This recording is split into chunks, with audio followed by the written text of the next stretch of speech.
Hey folks, it's S.Blanchard. Welcome to Who's That Leader in the Mirror? For over 30 years, I have dabbled in the leadership field that culminated in a search for the perfect leadership philosophy. But as I like to say, I'm still growing up and I have so much to learn. So partly because I live in a remote area of the world, I've decided to make this podcast a shared classroom where we'll take a deep dive into leadership. How being authentic doesn't necessarily mean you're a better leader. We'll have conversations around identity, ego, and humility, about being courageous and value-centered leadership. We'll chat with leaders who understand that who they are, their identity, their sense of self, values, and beliefs are integral to their leadership approach. They're leaders who want to make changes in their approach to become a better version of themselves and realize that they need to reconcile who they are with what they do and how that's golden. It's the golden key to living their leadership approach authentically. I have cast a wide net of friends and colleagues, those I have worked with and have a tremendous amount of awe and respect for. So who's that leader in the mirror today? In today's episode, I am joined by longtime friend Myrna Gillis. I have always been in awe of this incredible dynamo. Her leadership, ingenuity, intelligence, and entrepreneurial spirit is par none. This lawyer turned advocate is a champion for changing the cannabis landscape, and she says she's shy. Oh my, turn in for more. Well, hello, Myrna. Hello, Sharon. It's so great. Well, I can see you, but it's just so great to connect and to catch up. And thank you so much for agreeing to come and have a conversation about life and navigating life and leadership and all things legal, because of course, that's your career path. And we want to hear all about your new adventures. How's that sound? Sounds fantastic. Thanks for having me. It's a pleasure to be here and looking forward to our chats. And as my wee caveat, I have said I've cast out a wide net to a circle of friends. And I think you've known me almost my whole entire life. And so I'm just so excited because you just give a level of comfort for me as a host to be able to just dive in there and ask questions, to share and get into that vulnerable space, right? Absolutely. Yeah. So tell us a little bit about you. Who are you? Who's Myrnsy? Who's Myrnsy? So Myrna Gillis. I'm the CEO and co-founder of Aqualitas. We are a Canadian-based producer of medical and recreational cannabis, and we distribute across Canada and internationally. Close to your home, we've exported to Australia and the EU and the United States and Israel. So we have a quite a going concern, but some of the things about the company that are particularly interesting are the fact that we are the only cannabis company in North America, possibly the world, growing at scale using a sustainable system called aquaponics. And we use living fish in our system and living soil. So our system is completely organic. It makes amazing quality product, but it's also more sustainable. We're not using, nutrients that you rely on petroleum extraction for. We recirculate our waters and we use much less water and energy than traditional agriculture. So we're pretty proud not only of our product and the things that we've done, but how we do it. You've always been a trailblazer. Like, look at you now, right? Incredible. Listen, tell me though, before you've come into this role, you've taken a huge, courageous leap in the sense of your career trajectory. Tell us a little bit about that. Yeah, so for 25 years before I got into the cannabis space in 2014, and at that point I had been practicing law for almost 25 years, and I focused on disabilities law and vulnerable services sector. So I did work supporting not-for-profits and NGOs that helped persons with disabilities or vulnerable populations such as homeless people and individuals leaving domestic violence. And so that was my sort of career path at that point in time. And it seems like a dramatic pivot, to go from practicing law and being a service provider, for the majority of my career to going into cannabis. But when I got into the cannabis industry in 2014, it was only medical. And so I actually saw the intersection between vulnerable populations who were accessing cannabis for medicine. And I had been very used to working with vulnerable populations who are often very stigmatized, persons with mental illness, persons with disabilities, a lot of assumptions made about, those communities. And so when I saw the benefits of medical cannabis that were being sort of utilized in those communities, and then also in some of the residential homes and pediatric care, particularly with epilepsy and CBD products, I was quite inspired to look into it further. And that's kind of the way I do things, is that I really have to do a deep dive, understand what's happening.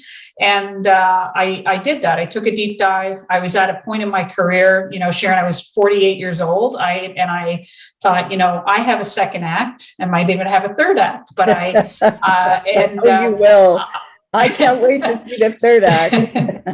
and so I thought, if this is the time, I've sort of built up a lot of experience, life experience, professional experience.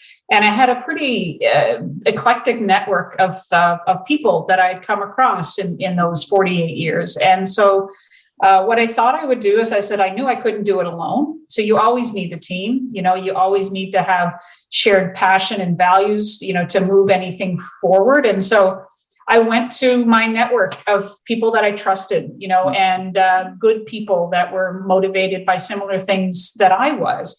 And I got together, medical professionals, security people, construction people, salespeople, people that understood, all of the different elements, regulatory, the legal side of it. And I got them all together in a boardroom in my office in Bedford. And I said, look, the first conversation was actually Canada Day with friends on my deck in my backyard. And I said, look, I have an idea. You might think it's crazy, but what do you think about this? And, one of the people who you would know very well is Mike O'Keefe, was a kid that literally delivered the newspaper to my parents' house. And he was at this event, and I knew he was all about finance. That was he was a CPA and had a lot of experience in the public markets. And he said, yeah, that's an interesting thing. So for a couple of months, I just studied. I tried to learn what I could learn. And then I had that group together in my boardroom in September. And I said, look, I know this, what do you think? I need are you on for the ride? And every single person in that boardroom said yes. And of that boardroom, crew back in 2014, most of the folks that are there are still with the company today. So it was a very inspired, journey to start.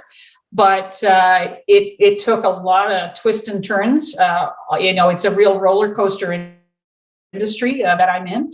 But I love it, and I love what I've done. I love the company that we've built collectively. I like the values. One of the things that's also really important to us is diversity. So our workplace is 52% women, 13% BIPOC, 6% LGBTQ, and 38% of the people that work in our business identify as having a disability, which really aligned with my career and the work I did before that, because I saw the inherent value in diversity and also in what persons that at some point might not have been considered to be contributory to the workforce. And I knew, of course, that was completely wrong thinking. And the most dedicated people you're going to find is in a diverse workplace, because everybody has something special to contribute. So that's incredible, because when you think of, just from the moment of an inspiration, right? Sitting around on a back deck, isn't that the best place where, watching the sunset were the best ideas?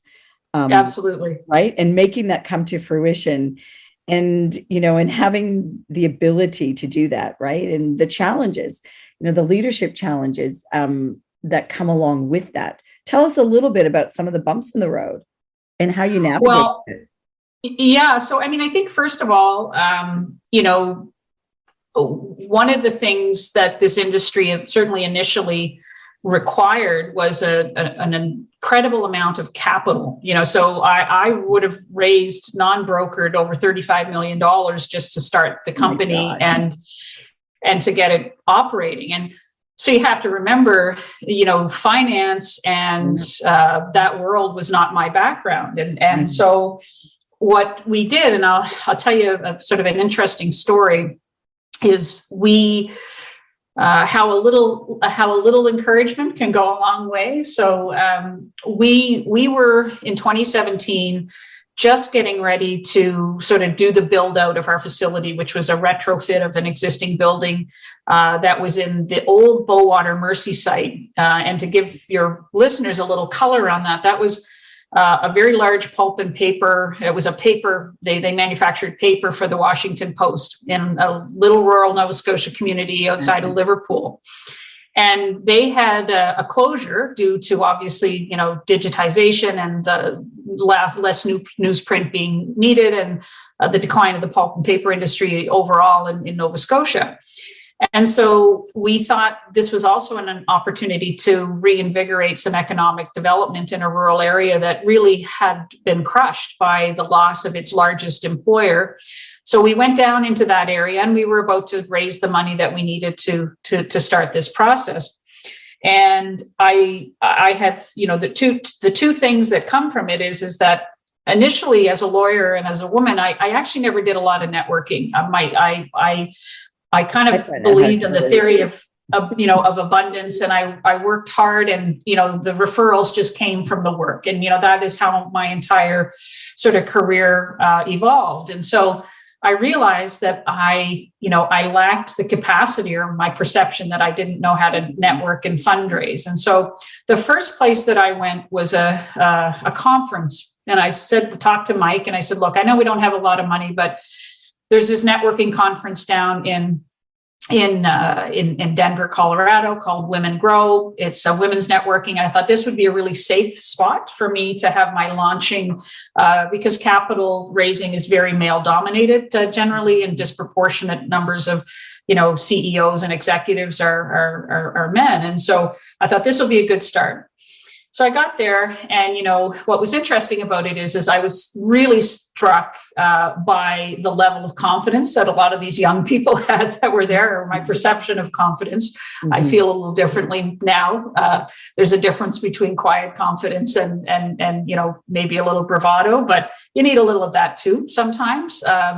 But there was a person there that someone said, look, this guy is really important when it comes to raising money. So I remember the first night at this networking event, and I thought, you know what, I've come all this way. I've got to go introduce myself. This is why I'm here. But it was an uncomfortable thing to do. And so I went up to him, and I didn't really know much more about him other than someone that identified him. And I gave him my 2-minute elevator pitch, and it was near the end of the night. And he said, I'm really tired. He said, what you're saying sounds kind of, it's interesting. He said, but can you do me a favor, send me this email, to this address, and I'll and so I did. I dutifully went back up to my room, and I sent off the email, and it was, he represented a fund called ArcView, which was at that point the largest deal flow network in the United States for cannabis raising funds.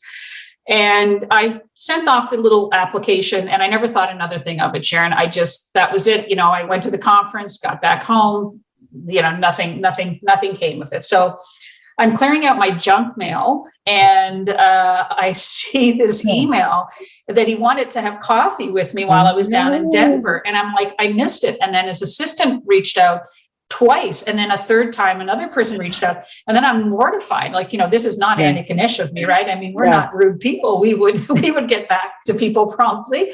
And so anyway, to sort of fast forward, we started to we were invited to pitch to their network. And what I didn't know, I apologized, obviously, and then we went through this vetting process. So you think about the Shark Tank on TV, it was exactly like that. So you went through this process, and you had an interview, then you did the paper interview, then you did the personal interview, then you had to do a video pitch. And I went to this guy that was kind of giving some mentorship to me at the time in business, Paul Richardson, and he was with Innovacor, which is like a company, a government funded company. And I said, I got to do a video. And so he said, whatever you do, don't just get on your computer and do a video. He said, you should do it well. And so if you're going to do this. And so they gave us a little grant of $5,000 to have a professional video done of our pitch for this network. So we sent the video off, and sure enough, we got selected then the video was accepted to pitch in front of their members, and there's a Q&A section. And then the winners of that go on to the big stage, and they actually go in front of the sharks in front of their investors. So we made it through that whole process. And when we got to the investors, we were also, very successful. But one of the things that had happened, and just thinking from a leadership point of view, because your question about the challenges, is that when we got there, one of the people that saw our video pitch came up to me, and Mike and I were there together, and I was doing the pitch. And he said, look, I have a piece of advice for you. He said, I think you should just pitch your business case.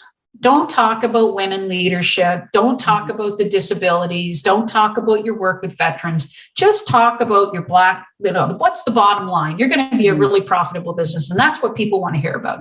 And I remember looking at Mike in that moment, and I thought, and I was really deflated because, we were more than that. Like, that's what was the little engine that could, it was that passion. And so anyway, I looked at Mike and I said, you know what, Mike, I don't care. We're who we are. We're going to go out there. We're going to be who we are. And if we fall flat on our face, we're in Austin, Texas. No one's going to know the difference. We're the only Canadian company here. Who cares? It's okay. Let's just be who we are. They like us. They like us. They don't. So we got up and we talked about, who we were and all of the sort of passion and integrity that we were bringing to the table, and our life experience working with, the communities that were accessing cannabis products at the time. Right. So, and I got off that stage, Sharon, and we were followed out of the room with the number of people who said, I have been waiting for something like this. Sustainability, leadership, the green technology, you have it all. And so we filled that round at that point, which was $2 million before we left. We had filled the round before we even left Austin, Texas. What I didn't know is we got invited back to go because we were a finalist. We made it to the top 2. And all of the top 2 finalists from that network go to Vegas, which was the largest show of the year, 50,000 people. And so we got invited and we made it finalists on that stage. Wow. And that was November. And talk about, just divine intervention. And so with that network, we raised another $6 million. So a third of the capital that we raised in equity, we raised all based on that one little video and my junk mail, it's like, can you imagine?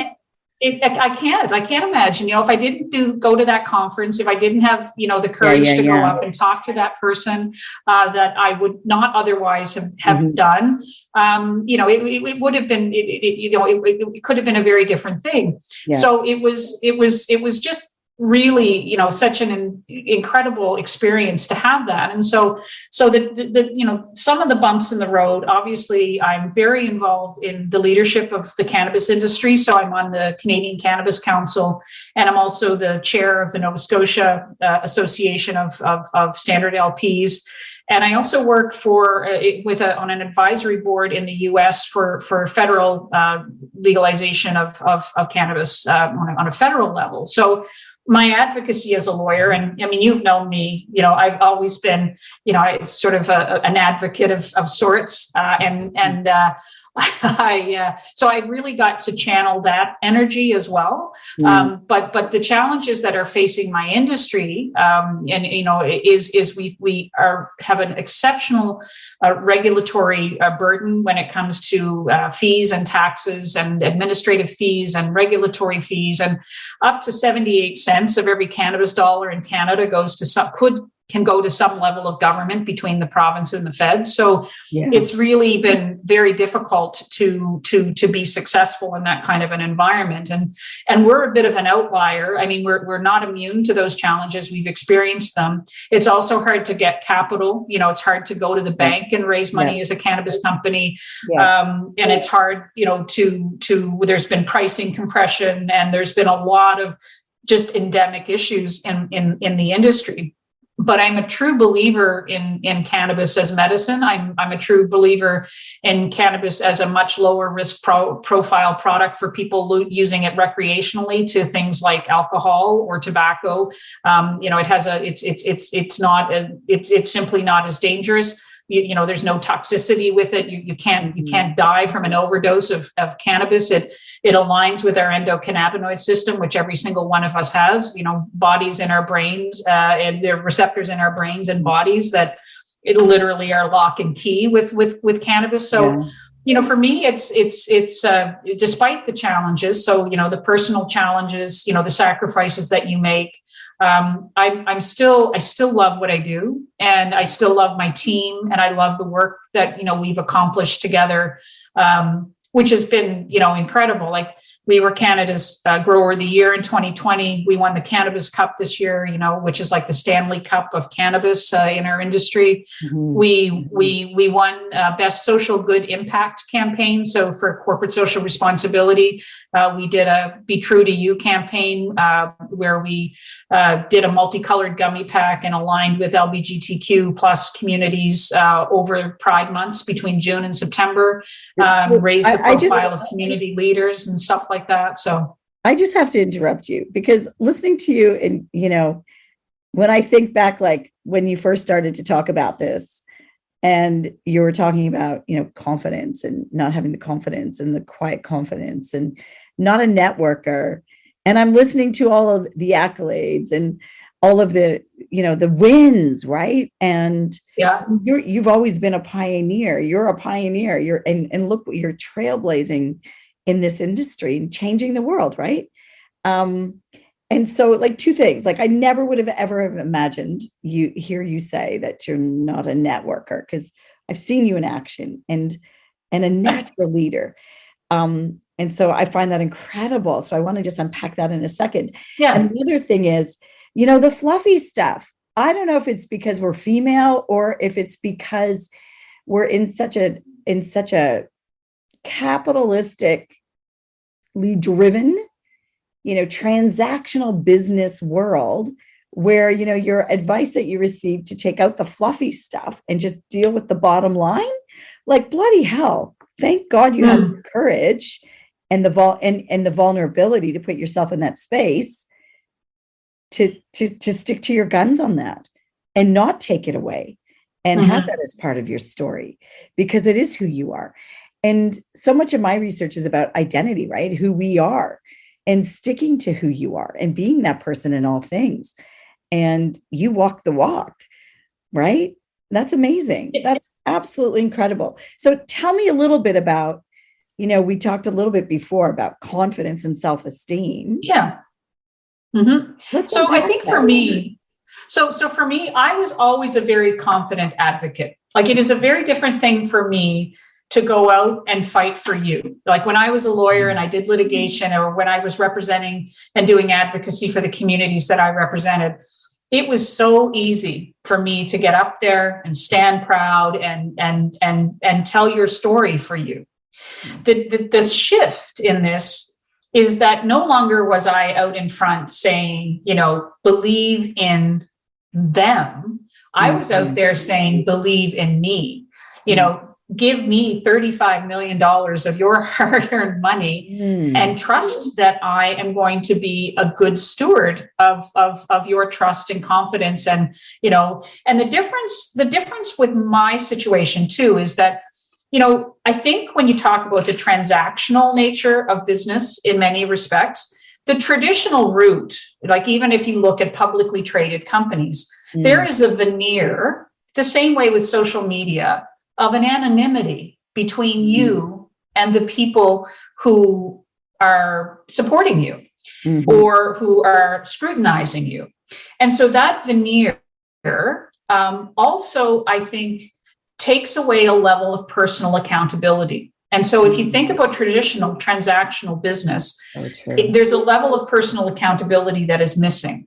And that has never been my world because, when I was a service provider, I'm the one, like I am your line of defense. I'm the first person you see. I'm the first person who I'm going to be the one responsible for, how this is going. And so I've always had a very high degree of personal accountability to the people in my life, whether it's my family, my friends, people who I served when I worked. So what's interesting for me in this is that we have 307 shareholders in our company, and I know every one of them by name. So, I feel a very high degree of personal responsibility for the success of my company, for my investors, and for my employees. And I think it's that part of my leadership that is, I think, somewhat distinguished. But the other thing of it is that, even though there are 900 license holders, and we're what we would be an SME, a small medium enterprise, relative to our peers. But I've got, about 85 employees and, a 60,000 square foot facility. So we're reasonably sized, but I never had literally the $5 billion that some of my peers have had. And here we are 5 years out, and they're not that much further ahead of me with the little bit of money that we've had. So it was kind of the loaves and the fishes. We made it, we just took what we had and we let it grow and grow that way. So I think when you ask the question about confidence, what I would say is that I am a confident person, but I'm also, I also have moments where it was very difficult to ask for myself. And so that was a different thing. And so I was less confident when it came to that because it was new to me. But what I did was I trusted in sort of the skills that I had as a communicator. Like I've always cherished, the communication between people. I loved that. I did an English degree, and you'd think, people think I'm a scientist because of all the stuff we've done. I'm like, no, not at all. So communication was a big part of that, and I knew I had those skills, but the asking and the business background and understanding, I had to learn a lot, and so I think that's how I've always compensated in my life was knowledge. Knowledge was my superpower. Like I always tried to, if I needed to learn something, I learned it 125%. I overdid it. Just because I was compensating for the fact that I have to, I don't want to embarrass myself. I don't want to not know the answer. I don't, and so it was a lot of a big learning curve. Like this whole cannabis industry had to learn, an entire industry. I had to learn securities and finance and banking and regulatory and sales and marketing and, construction and HVAC. Like it's crazy, all the things, that you have to. Yeah. Listen, one of the things I'm thinking about as we're chatting is, and sometimes it gets people into trouble. Like I think for me in my leadership roles, one of the things I always thought to myself is if I don't need to be in the office today, I've done a great job as a leader. Right. And I don't mean like if I'm hooking off. Right. But if I leave and I'm not there, I've done my team and who, the people I work for, a great service. Because do you know what I mean? Oh, no, I know exactly what you mean, because the best accomplishment of as a leader is when your team doesn't need you, but they want you. I mean, that is, that's a huge thing. So one of the organizations I worked for in my department, that was actually taken as a negative. And so and that's when you're thinking, I'm not working in the right place where I ought to be, right? Because for me, it was, if I can lead my team and they can be the best that they can be, right? And I guess what I'm alluding to is you build the people, you choose the best people to be, it goes back to, the theory, 9s hire 10s, right? 6s hire 5s. And to have the courage and to know that you need the best people around you. I don't need to be, and it's all tied into ego, right? I mean, the best thing that, you don't ever want to be the smartest person in the room. Like, you want to have the people around you, hitting on all cylinders. And the reality is that everybody, and it's also recognizing different skills in people. And I think that sometimes as leaders, if you are looking to emulate yourself in your team, then you have missed the opportunity to be, a diverse, and you're closing doors. Like, to me, every time, if you are looking for mini me's, you have just closed the door to your own growth. So from my perspective, I have that's why I love diversity. And diversity, not only diversity of thought, but diversity of culture, diversity of background in every way, probessional backgrounds and training, because, literally, sometimes Howard, our dear friend, he works at our company, and he has the best ideas. Like, the guy, you could have engineers and people but he'll see the solution, and so to be open to know that everybody in your workforce has something to contribute is a huge thing. And what I like to do now, like, I find, I've been in this role now for almost 10 years. And, the leader I was at the beginning of this journey and the leader I am now are night and day. And the leader I was in the beginning did a lot of things from a place of insecurity. And so, which led to, this micromanaging and control, which is the furthest thing in the world from where I am now. And I have really the mentorship, and I took a shift probably about 4 years ago. And I realized that the most important thing I could do to my team as a leader was to be a mentor, and to just help them evolve into their own sort of professional selves and to be their best self in the roles that they were in the company.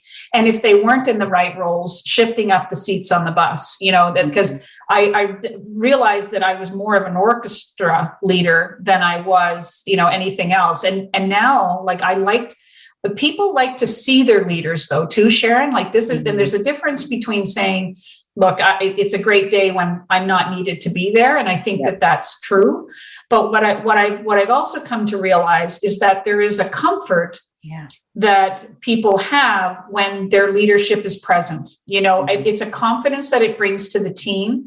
It's the quiet communications that you have when you're not on Zoom or in a Teams meeting, where you find out about how someone is doing. You get to that interaction to check in on people on an emotional level, not a professional level. And when people know that you care about them, they care about you and they care about the business. Like, it's a very symbiotic kind of relationship. And so I see myself now, a lot of the leadership I do is actually more soft skills. It's more being present for people, and making sure that they know that they have access to me as a leader, and they have access to resources for the projects that have been identified as their priorities and responsibilities. Right. I love that symbiotic. I don't know if there's anyone writing about symbiotic leadership, but you're speaking my language. I love it. There you go. Right.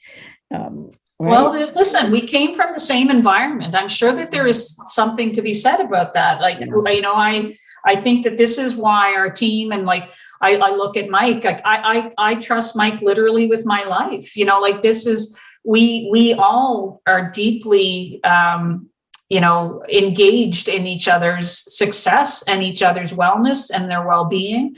And it's very genuine. It comes from a place of love, and it comes from a place of what I like to call passion capital. We're just that's what we have.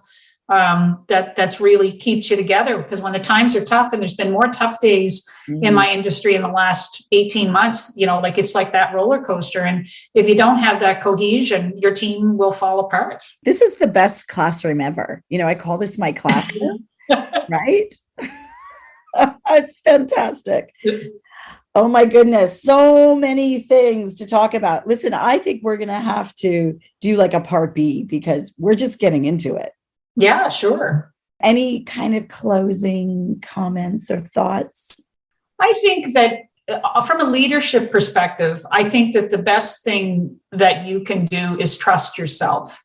And the other best thing that you can do is follow a path with a heart. If you don't have passion for what it is that you're doing, it is so much more difficult when you're met with the challenges, that are in front of you, if you don't have that. And the other thing is that I know it sounds trite, but self-care is a critical element of leadership, because if you are not, it literally is like, put the mask on yourself in the airplane before you provide assistance to anybody else. Yeah. This is not about, I said earlier, and I practice what you preach, but I'm certainly preaching this. I don't always practice it, but I always try, and continuous improvement is something I work on every single day on myself and on, and my business. So what I would say is that, make sure when, as a leader, you are very mindful of your staff and the need for them to have space for their own wellness. And it's don't reward a culture where people, literally work themselves to death. Like, that is not productivity. We've conditioned ourselves to think it's productivity. But I realize that the best work that I've done, and I'm at my best when I am more attending to those items of self-care and making sure that my team is doing the same. So it sometimes sounds counterintuitive, but it isn't, and it does make a difference. But yeah, I think have passion for what you do, have integrity in what you do, and believe in yourself and believe in your team, and you will move mountains. Beautiful. I love you. I love you too, Sharon. Thank you so much for being with us. Oh, well, it's my pleasure.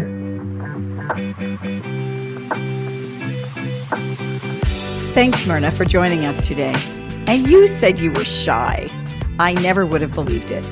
Your courage to shift gears in responding to the needs of your clients, trailblazing into a controversial industry, and celebrating so many wins provides a real example of authentic and loving leadership. Thank you. Join us next week for the episode where I'll be chatting with Augie Jones about sacrificial leadership and that leadership power that can change the world.